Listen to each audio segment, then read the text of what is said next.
Hi friends, welcome back to Neha Prabhu's cook channel. ನಾನು ಬಂದಿದ್ದೇನೆ ಇವತ್ತು ಒಂದು ಹೊಸ ವಿಡಿಯೋದೊಂದಿಗೆ, ಒಂದು ಹೊಸ ರೆಸಿಪಿಯೊಂದಿಗೆ. ನನ್ನ ಚಾನಲ್ನಲ್ಲಿ ನಿಮ್ಮೆಲ್ಲರಿಗೂ ಸ್ವಾಗತ. ನಾನು ಇವತ್ತು ಸ್ಟಫ್ಡ್ ಕ್ಯಾಪ್ಸಿಕಮ್ ಹೇಗೆ ಮಾಡೋದು ಅಂತ ಹೇಳ್ಕೊಡ್ತೇನೆ. ಇದಕ್ಕೆ ಏನೇನು ಇಂಗ್ರೀಡಿಯೆಂಟ್ಸ್ ಬೇಕು ಮತ್ತು ಮಾಡುವ ವಿಧಾನವನ್ನು ನೋಡೋಣ. ಸ್ಟಫ್ಡ್ ಕ್ಯಾಪ್ಸಿಕಮ್ ಮಸಾಲ ಮಾಡೋಕ್ಕೆ ಬೇಕಾಗಿರುವ ಸಾಮಗ್ರಿಗಳು: ಒಂದು 4 ಕ್ಯಾಪ್ಸಿಕಮ್ನ ನಾನು 1/2 ಮಾಡಿ ಅದರ ಒಳಗಿನ ಬೀಜನ ತೆಗೆದಿದ್ದೀನಿ. ಸೊ ಇದು 3 ಬಾಯ್ಲ್ಡ್ ಆಲೂಗಡ್ಡೆನ ಬಾಯ್ಲ್ ಮಾಡಿ ಸಿಪ್ಪೆ ತೆಗೆದುಬಿಟ್ಟು ಸ್ಮ್ಯಾಶ್ ಮಾಡ್ಕೊಂಡಿದ್ದೀನಿ. ಇದು 200 ಗ್ರಾಮ್ ಪನೀರು ಸ್ಮ್ಯಾಶ್ ಮಾಡ್ಕೋಬೇಕು. ಮತ್ತು ಒಂದು ಸ್ವಲ್ಪ ಕೊತ್ತಂಬರಿ ಸೊಪ್ಪು, ಸ್ವಲ್ಪ ಕರಿಬೇವು, ಮತ್ತು ಒಂದು ಗ್ರೀನ್ ಚಿಲ್ಲಿನ ಸಣ್ಣಗೆ ಕಟ್ ಮಾಡ್ಕೋಬೇಕು. ಸೊ ಮಸಾಲ ಸ್ಪೈಸಸ್ನಲ್ಲಿ ಒಂದು ಸ್ವಲ್ಪ ರುಚಿಗೆ ತಕ್ಕಷ್ಟು ಉಪ್ಪು, 2 ಚಮಚ ರೆಡ್ ಚಿಲ್ಲಿ ಪೌಡ್ರು, ಮತ್ತು ಒಂದು 1/2 teaspoon garam masala, 1/2 teaspoon chaat masala ಇದೆ. ಸೊ ಇದರಲ್ಲಿ ನಾನು ಸ್ವಲ್ಪ ಬೆಳ್ಳುಳ್ಳಿ, ಹಸಿ ಶುಂಠಿ ಮತ್ತು ಕೊತ್ತಂಬರಿ ಸೊಪ್ಪನ್ನು ಮಿಕ್ಸಿಯಲ್ಲಿ ಹಾಕಿಬಿಟ್ಟು ಸ್ವಲ್ಪ ತರಕಾರಿಯಾಗಿ ಪೇಸ್ಟ್ ಮಾಡಿದ್ದೀನಿ. ಸೊ ಈಗ ಸ್ಟಫ್ಡ್ ಕ್ಯಾಪ್ಸಿಕಮ್ ಮಸಾಲ ಮಾಡುವ ವಿಧಾನವನ್ನು ನೋಡೋಣ. ಒಂದು ಕಡಾಯಿ ಒಳಗೆ ನಾನು ಒಂದು ಸ್ವಲ್ಪ ಎಣ್ಣೆನ ಹಾಕ್ಕೊಂಡಿದ್ದೀನಿ. ಈ ಸ್ಟಫಿಂಗಿಗೆ ಮೊದಲು ಮಸಾಲ ರೆಡಿ ಮಾಡ್ಕೊಳ್ಳೋಣ ಸ್ಟಫ್ ಮಾಡೋಕ್ಕೆ. ಸೊ ಎಣ್ಣೆ ಕಾದ್ಮೇಲೆ ಇದಕ್ಕೆ ಮೊದಲು ಈ ಕರಿಬೇವು ಮತ್ತು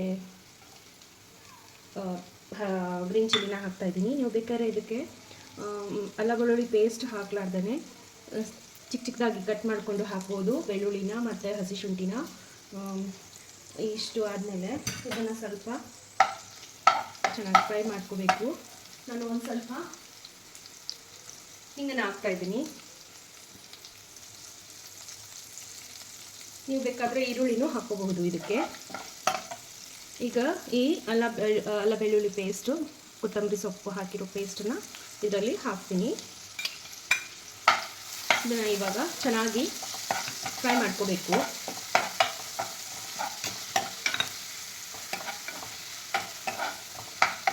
ಇಷ್ಟು ಮಾಡಿಬಿಟ್ಟು ಇದು ಫ್ರೈ ಆದ ಕೂಡಲೇ ಒಳ್ಳೆ ಪರಿಮಳ ಬರುತ್ತೆ. ಇವಾಗ ಫ್ರೈ ಆಗಿದೆ. ಸೊ ನಾನು ಈ ಸ್ಪೈಸಸ್ನ ಹಾಕ್ತಾಯಿದ್ದೀನಿ: ಉಪ್ಪು, red chilli powder, chaat masala ಮತ್ತು ಗರಂ ಮಸಾಲ. ಸೊ ಇದನ್ನು ಹಾಕಿಬಿಟ್ಟು ಫ್ರೈ ಮಾಡ್ಕೋಬೇಕು. ಫ್ಲೇಮನ್ನು ಸಣ್ಣದಾಗಿ ಇಟ್ಕೊಳ್ಳಿ, ಯಾಕಂದರೆ ಸ್ಪೈಸಸ್ ಆಮೇಲೆ ಜಾಸ್ತಿ ಫ್ರೈ ಆಗಿಬಿಡುತ್ತೆ. ಅದಕ್ಕೆ ಸಣ್ಣ ಫ್ಲೇಮ ಇಟ್ಕೊಂಡು ಇದನ್ನು ಫ್ರೈ ಮಾಡ್ಕೋಬೇಕು. ನೋಡಿ, ಇವಾಗ ಇದಕ್ಕೆ ನಾನು ಪನೀರ್ನ ಆ್ಯಡ್ ಮಾಡ್ತಾಯಿದ್ದೀನಿ. ಪನೀರ್ನ ಚೆನ್ನಾಗಿ ಮಿಕ್ಸ್ ಮಾಡ್ಕೊಳ್ಳೋಣ. ತುಂಬ ಈಸಿಯಾದಂಥ ರೆಸಿಪಿ, ಮಕ್ಕಳಿಗೂ ಚೆನ್ನಾಗಿ ಇಷ್ಟ ಆಗುತ್ತೆ. ಸೊ ನೀವು ಬೇಕಾದರೆ ಕಿಟಿ ಪಾರ್ಟಿಯಲ್ಲಿ ಅಥವಾ ಮಕ್ಕಳಿಗೆ ಟಿಫನ್ ಬಾಕ್ಸ್ನಲ್ಲಿ ಮಾಡಿ ಹಾಕ್ಬೋದು. ಸೊ ಇದನ್ನು ಚೆನ್ನಾಗಿ ಫ್ರೈ ಮಾಡ್ಕೋಬೇಕು. ಉಪ್ಪು ಖಾರನ ನೋಡಿ ಅಡ್ಜಸ್ಟ್ ಮಾಡ್ಕೊಳ್ಳಿ. ನಾನು ಇನ್ನೊಂದು ಟೀ ಸ್ಪೂನು ರೆಡ್ ಚಿಲ್ಲಿ ಪೌಡ್ರನ್ನ ಹಾಕಿದ್ದೀನಿ. ಸ್ವಲ್ಪ ಸ್ಪೈಸಿ ಆದರೆ ಚೆನ್ನಾಗಾಗುತ್ತೆ. ಸೊ ಇವಾಗ ನಾನು ಇದರಲ್ಲಿ ಪೊಟೆಟೋನ ಹಾಕ್ತಾಯಿದ್ದೀನಿ. ಹಾಕಿಬಿಟ್ಟು ಚೆನ್ನಾಗಿ ಮಿಕ್ಸ್ ಮಾಡ್ಕೋಬೇಕು.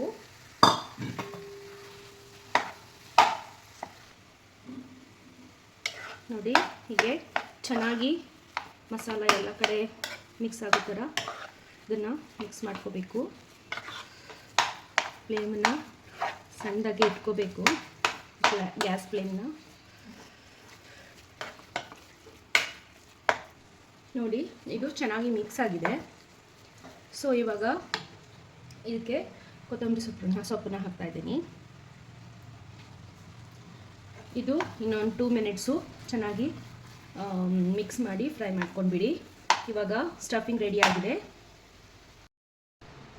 ನೋಡಿ, ಸ್ಟಫಿಂಗ್ ರೆಡಿಯಾಗಿದೆ. ಸೊ ಇವಾಗ ಕ್ಯಾಪ್ಸಿಕಮ್ನಲ್ಲಿ ಸ್ಟಫಿಂಗ್ನ ಹಾಕೋಣ. ಈ ಥರ ತೊಗೊಂಡ್ಬಿಟ್ಟು ಹೀಗೆ ಪ್ರೆಸ್ ಮಾಡಿಬಿಟ್ಟು ತುಂಬ್ಕೋಬೇಕು. ಈ ಥರ ಅಷ್ಟು ಕ್ಯಾಪ್ಸಿಕಮ್ನ ಸ್ಟಫ್ ಮಾಡಿ ಇಟ್ಕೋಬೇಕು. ನಾನು ಒಂದು ಪ್ಯಾನ್ ತೊಗೊಂಡ್ಬಿಟ್ಟು ಅದರಲ್ಲಿ ಎಣ್ಣೆ ಹಾಕ್ಕೊಂಡು ಇಟ್ಕೊಂಡಿದ್ದೀನಿ. ಇದನ್ನು ಶಾಲೋ ಫ್ರೈ ಮಾಡೋಕ್ಕೆ. ಈಗ ಇದು ಕಂಪ್ಲೀಟಾಗಿ ನಾನು ಎಲ್ಲನೂ ಸ್ಟಫಿಂಗ್ನ ಮಾಡ್ಕೊಂಡಿದ್ದೀನಿ ಕ್ಯಾಪ್ಸಿಕಮ್ನ. ಸೊ ಇವಾಗ ಒಂದೊಂದಾಗಿ ಇದರಲ್ಲಿ ಇಟ್ಕೋಬೇಕು. ನೋಡಿ ಈ ಥರ ಒಂದೊಂದನ್ನೇ ಇದರಲ್ಲಿ ಇಟ್ಕೋಬೇಕು.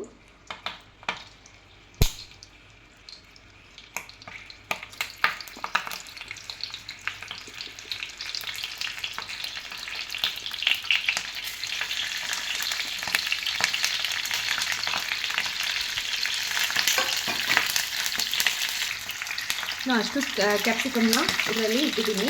ಇವಾಗ ಇದನ್ನು ಮುಚ್ಚಿಡಬೇಕು. ಒಂದು ಸ್ವಲ್ಪ ನೀರು ಹಾಕಿಬಿಟ್ಟು ಇದನ್ನು ಕವರ್ ಮಾಡಿಬಿಟ್ಟು ಒಂದು 5 ಮಿನಿಟ್ಸು ಸಿಮ್ಮರಲ್ಲಿ ಇಟ್ಬಿಡಿ. ಕ್ಯಾಪ್ಸಿಕಮ್ ಫ್ರೈ ಆಗಿ ಬರುತ್ತೆ. ನೋಡಿ 5 to 7 ಮಿನಿಟ್ಸ್ ಆಗಿದೆ. ಸೊ ಇವಾಗ ಇದನ್ನು ನಾನು ಫ್ಲಿಪ್ ಮಾಡ್ತೀನಿ.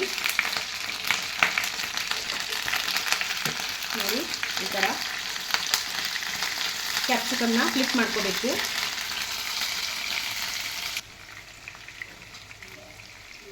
ನಾನು ಎಲ್ಲನೂ ಈಗ ಫ್ಲಿಪ್ ಮಾಡಿದ್ದೀನಿ. ಇದನ್ನು ಒಂದು 5 ಮಿನಿಟ್ಸು ಮುಚ್ಚಿಟ್ಬಿಡಿ.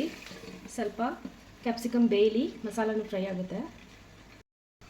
ನೋಡಿ 5 ಮಿನಿಟ್ಸ್ ಆಗಿದೆ.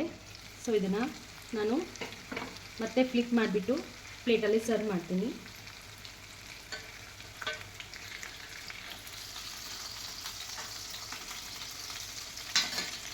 ನೋಡಿ ಎಷ್ಟು ಚೆನ್ನಾಗಿ ಫ್ರೈ ಆಗಿ ಬಂದಿದೆ. ನೋಡಿ ನಾನು ಎಲ್ಲನೂ ಫ್ಲಿಪ್ ಮಾಡ್ಕೊಂಡಿದ್ದೀನಿ. ನಾನು ಇದಕ್ಕೆ ಇವಾಗ ಚೀಸನ್ನು ಗ್ರೇಟ್ ಮಾಡ್ತಾ ಇದ್ದೀನಿ ಗಾರ್ನಿಷಿಂಗ್ಗೆ. ಇದು ಚೀಸ್ ಆಪ್ಷನಲ್, ಒಂದು ಸ್ವಲ್ಪ ಒಳ್ಳೆ ಟೇಸ್ಟ್ ಬರುತ್ತೆ.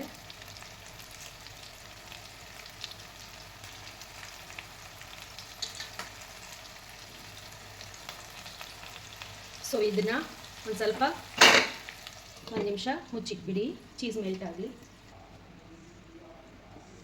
ನೋಡಿ ಇದು ರೆಡಿಯಾಗಿದೆ. ಸೊ ಇದನ್ನು ನಾನು ಸರ್ವ್ ಮಾಡ್ತೀನಿ ಪ್ಲೇಟಲ್ಲಿ ಹಾಕಿಬಿಟ್ಟು. ಇವಾಗ ಸ್ಟಫ್ಡ್ ಕ್ಯಾಪ್ಸಿಕಮ್ ಮಸಾಲ ರೆಡಿಯಾಗಿದೆ. ನೀವು ಇದನ್ನು ನಿಮ್ಮ ಮನೆಯಲ್ಲಿ ಟ್ರೈ ಮಾಡಿ. ನಿಮಗೆ ಈ ರೆಸಿಪಿ ಇಷ್ಟ ಆದರೆ ಲೈಕ್ ಮಾಡಿ, ಶೇರ್ ಮಾಡಿ, ಕಮೆಂಟ್ಸ್ ಮಾಡಿ. ಮತ್ತು ಸಿಗ್ತೇನೆ ಒಂದು ಹೊಸ ವಿಡಿಯೋದೊಂದಿಗೆ. ಅಲ್ಲಿವರೆಗೂ ನಮಸ್ಕಾರ. Thanks for watching.